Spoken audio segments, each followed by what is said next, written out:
We have major breaking news in Donald Trump's battle for the Electoral College. Doug Mastriano of the PA legislature announced on Steve Bannon's War Room podcast that they would be drafting a joint resolution to reclaim the power to appoint electors, and I think for the obvious reason, to give them to Donald Trump. We just saw a hearing in Pennsylvania where many people came forward with evidence of fraud or at least widespread irregularities that demand investigation. It wasn't done in an official setting. It was done at a Wyndham hotel. And I've questioned why that is. Maybe they're just trying to placate Trump supporters and not actually give them an actual courtroom or legislative hearing. Or as some have suggested, maybe they're trying to make something more symbolic, having this event held in Gettysburg. You know, Civil War stuff, I guess. This is the really good news for Trump supporters of the Trump campaign, but it doesn't necessarily mean they've won anything.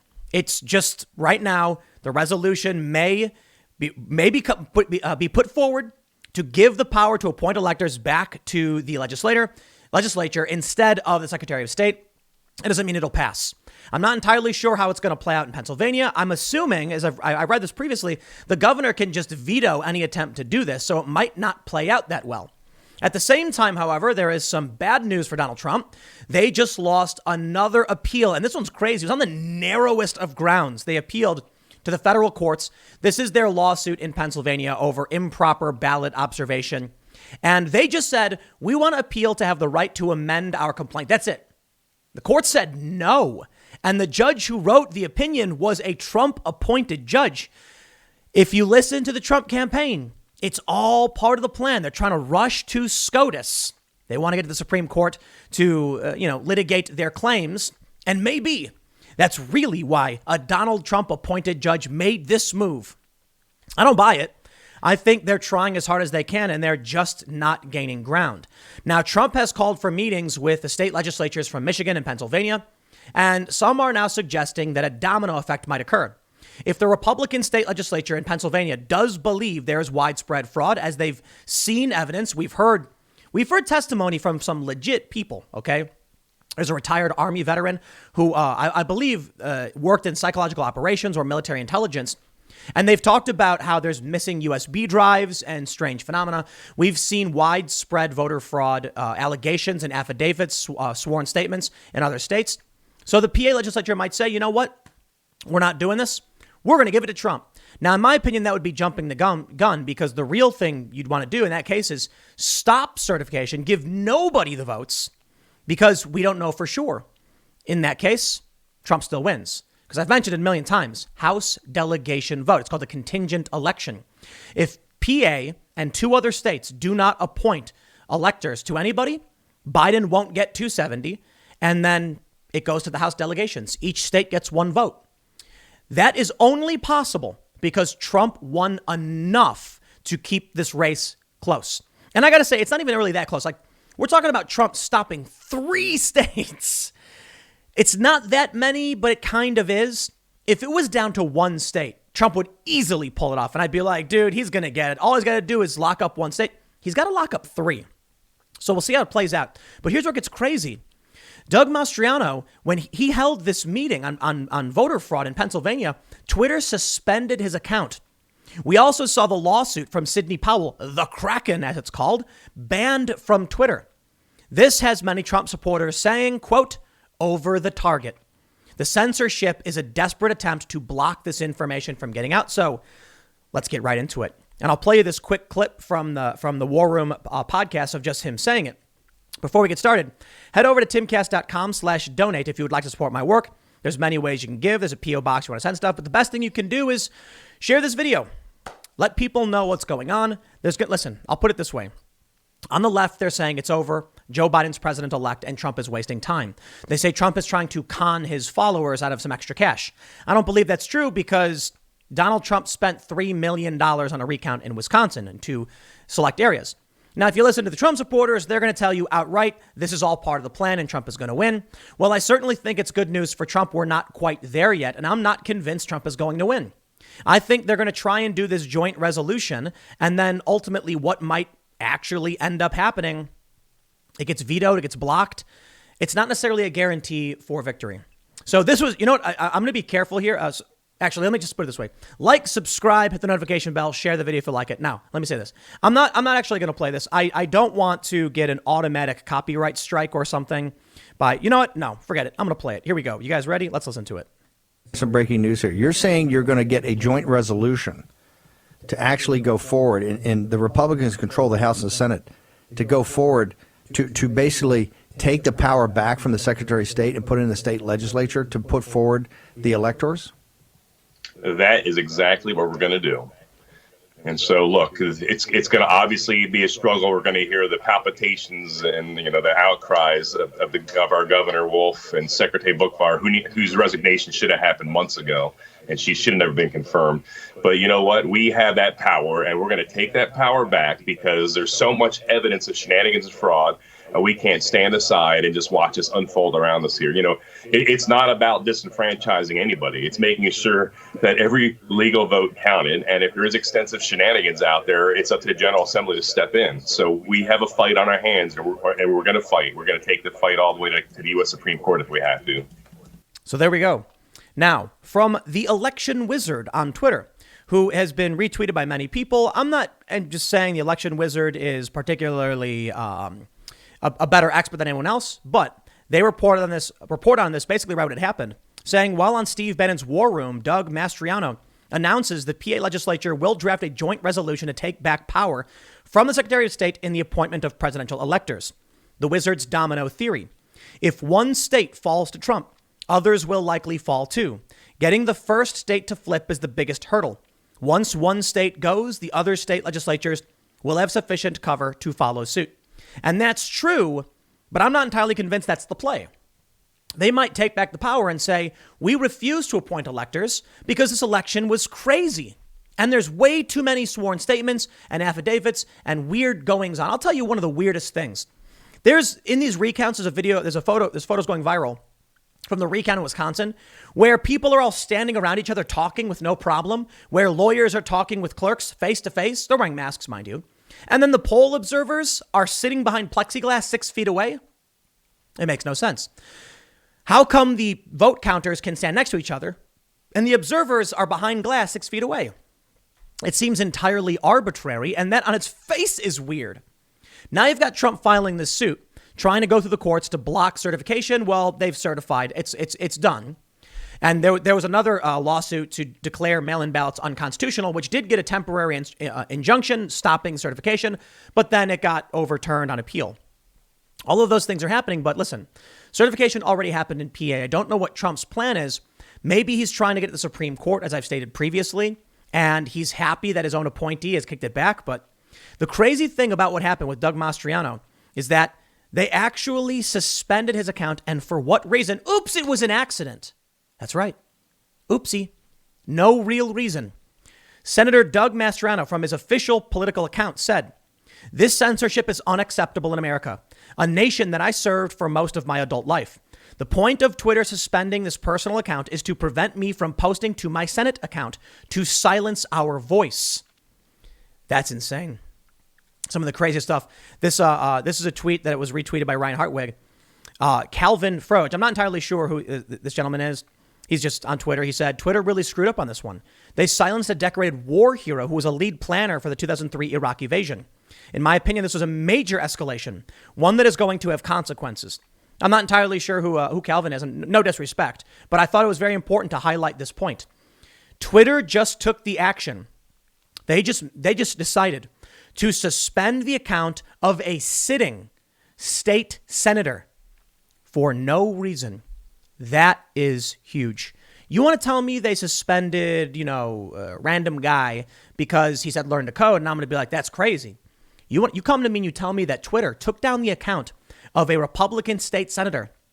That is nuts. That is an active, sitting, prominent, important politician. Now, it's crazy enough that you've got people like Laura Loomer, for instance, who won the Republican primary in Florida, and Twitter says, we're not going to give you access. There are claims that that's improper donations to the Democrat, then giving them access to this platform and denying it to someone else who's running for office. You want to litigate that in court, by all means. This is something else. They said, oops, Twitter says Republican State Senator Doug Mastriano's account was suspended in error. Oh, in error. I don't believe it. I think this guy was holding a hearing on fraud, and I think it was going. These issues were going viral, and this guy he's the state senator who has the power to say we are filing a joint resolution to take back the power of the electors. And Twitter was like, don't let people see this. My opinion. I'm sorry, man. You can't come at me and say it's an accident. I just don't buy it. They did it to Sidney Powell's website, and they blocked Sidney Powell's website and said, "Oops, it was an accident." They did it here. Oops, it was an accident. No, it wasn't. There's no way. If the amount of accidents we see in terms of censorship, if I bought a lottery ticket every time an accident happened, I'd have won the lottery by now because I would have bought like 100,000, and then I'd be winning across the board. I win small amounts here and large amounts there. Sorry, man. Way too many coincidences for me to believe it was an accident. A Twitter spokesperson told Newsweek in a statement, this account was mistakenly suspended for perceived violations of our impersonation policy. This was an error. We have immediately reversed the decision, and the account has been reinstated. Reacting to the suspension, Trump compared the actions of Twitter with those of a communist country and said the social network's decision could not stand. Wow. Twitter bans highly respected Pennsylvania State Senator Doug Mastriano after he did a great job of leading a hearing on the 2020 election fraud. They and the fake news working together want to silence the truth. Can't let that happen. This is what communist countries do. Trump earlier today tweeted, for national security purposes, we must repeal Section 230. And that's one of the worst ideas ever. And it's probably because Trump doesn't understand it. Now, of course, Trump supporters say it's part of the big ask. You know, in the art of the deal, you talk about big ass, say, I want to repeal 230. And they go, no, please don't. And then you say, OK, fine. How about we reform it? And by asking for more than you really want, you walk it back to a comfortable position. That's not true. I don't believe that's the case. And I think Trump really wants to repeal it because he doesn't understand what it is. You know why? Going to big tech and the Democrats and saying, I want to repeal Section 230 is not a big ask. It's a big give. It's that they're going to be like, yes, please. Thank you. Section 230 allows social media companies to host content without being sued or being responsible for what that content is. That means if you get rid of 230, YouTube is responsible for everything I say. So do you know what YouTube's going to do? Bye-bye, Tim. And they're going to terminate my channel and a bunch of other channels and say, we have to personally vet every account from now on and every piece of content. Otherwise, we get sued. Reforming Section 230 is what we want. But Trump is basically going to big tech and to Democrats saying, I think I should give you everything you want. And they're going to go, oh, no, Trump, no, don't give us everything we want. Mainstream corporate news is left. It's resistance corporate left, and it's very so leftist in many ways. Conservative media, almost entirely independent. That's what's going to get axed. Sure, you'll lose the likes of, Vox, I guess, but BuzzFeed will be fine. Huffington Post, Verizon properties, AT&T properties. I'm sorry, you know what? I was wrong. No, Vox is NBC. They're going to be fine. Daily Wire, gone. Just bye-bye.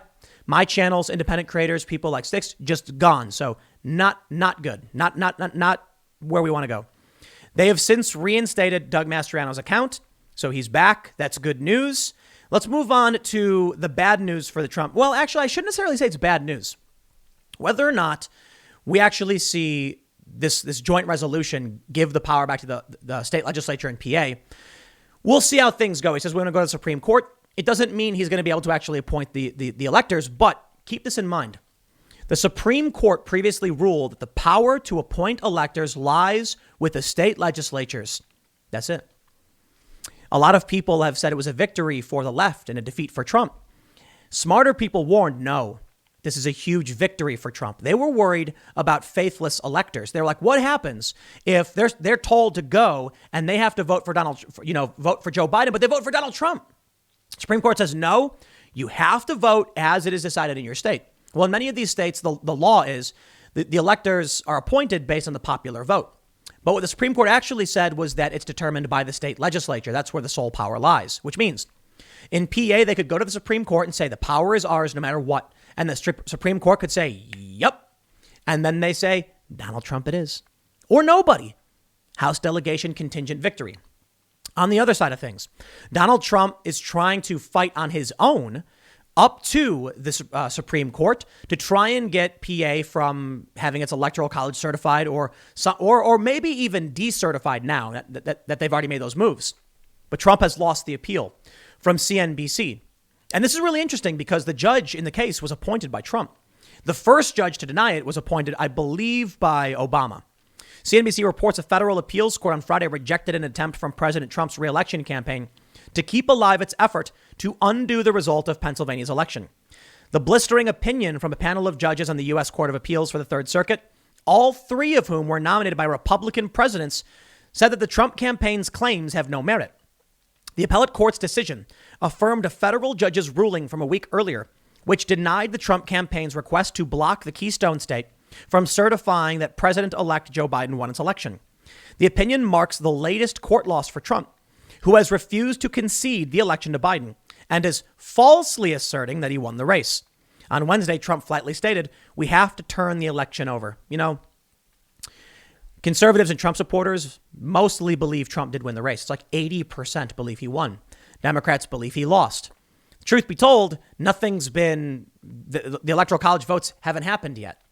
Trump is within the constitutional rights to challenge everything at a legal level. And there's a reason why states have the sole power to appoint the state legislatures have the power to appoint electors. We are not a democracy. We are a republic.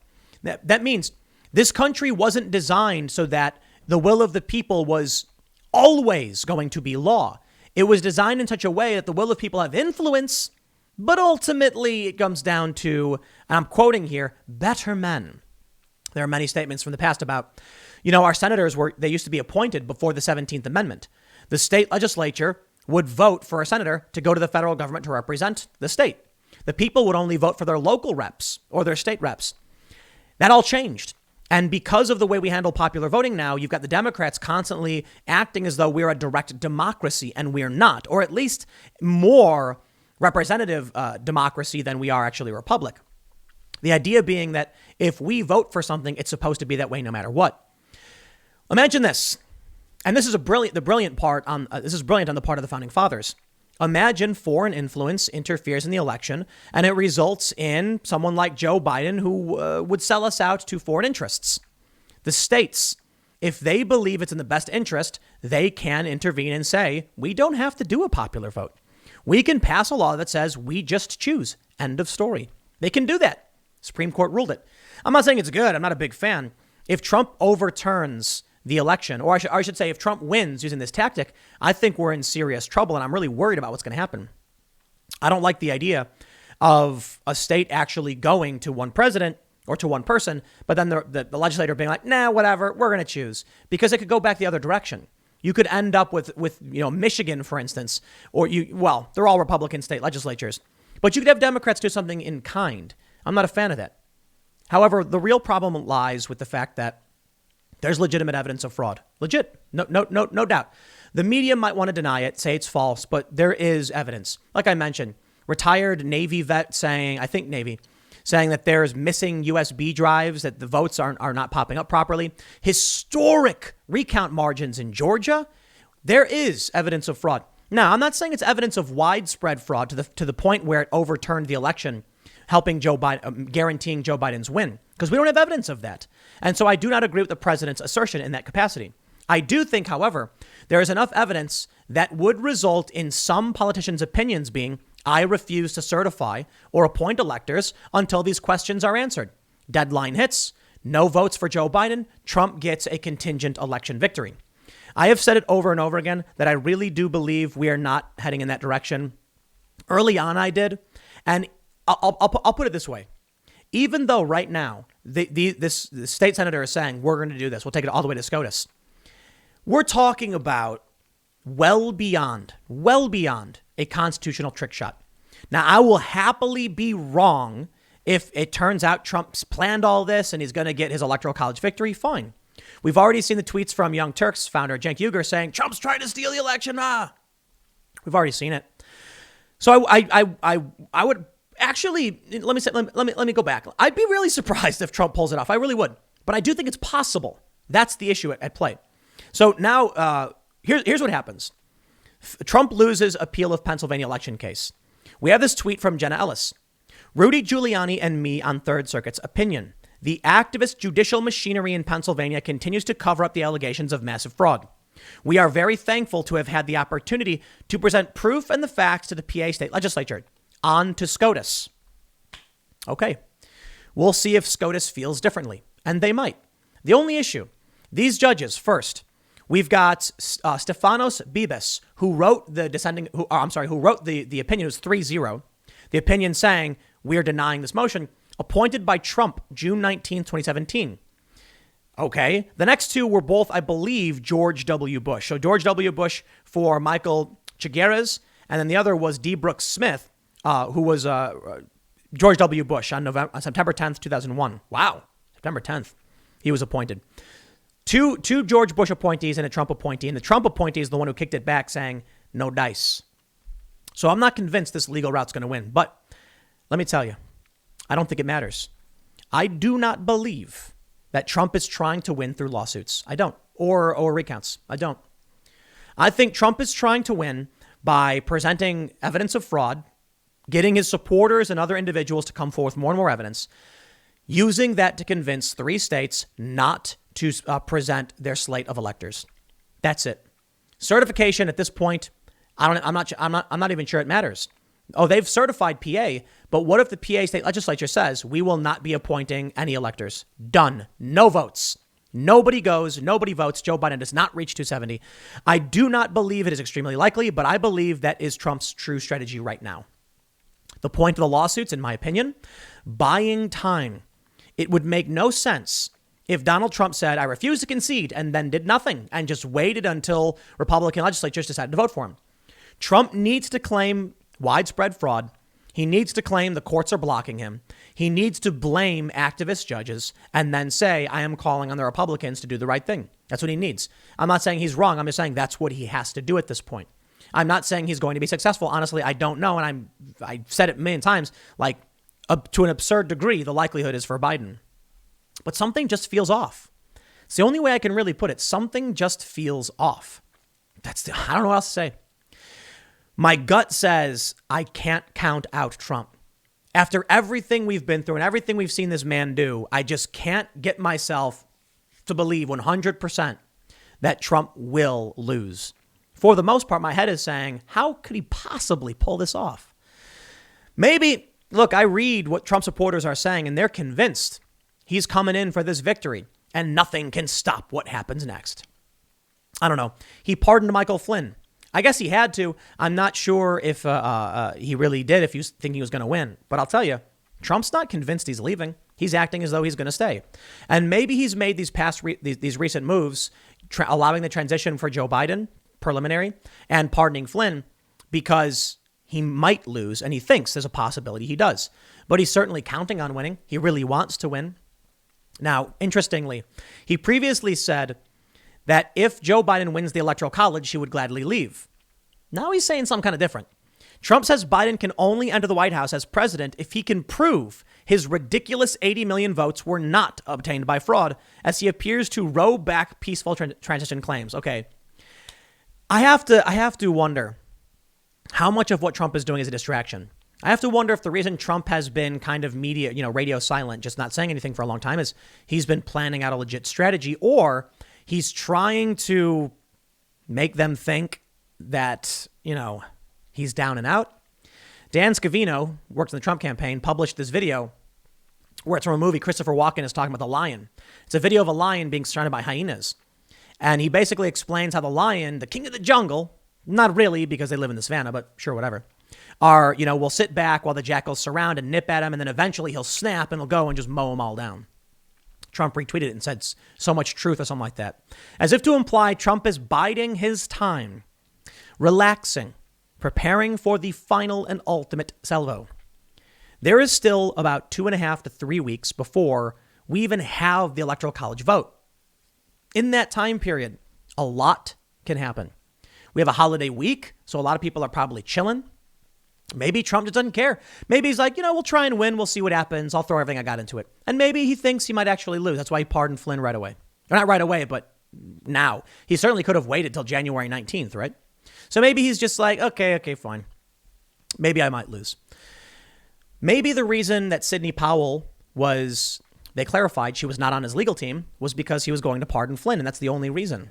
I don't know if her lawsuit's going to work, but Sidney Powell is suing on behalf of the electors in Michigan to give them the right to declare Trump the winner. It's not over, man. It may not be, in my opinion, likely for Trump. How am I supposed to know or calculate? I don't know what Trump's planning, but it's not over. Trump's not done fighting. And so it's very likely some things are going to change. I'll tell you what, though. I've seen a lot. I've gotten my hopes up on a lot. I think the PA state legislature is going to try to get the power back. Something's going to block them up, and it's not going to happen. But I could be wrong. They're going for it. I don't want to jinx it. I think, the courts might rule something to the effect of, okay, this time you can't, but next time you can. I guess we'll see. I'll leave it there. Next segment's coming up at 6 p.m. over at youtube.com/TimCastNews. It is a different channel from this one. Thanks for hanging out, and I will see you all then.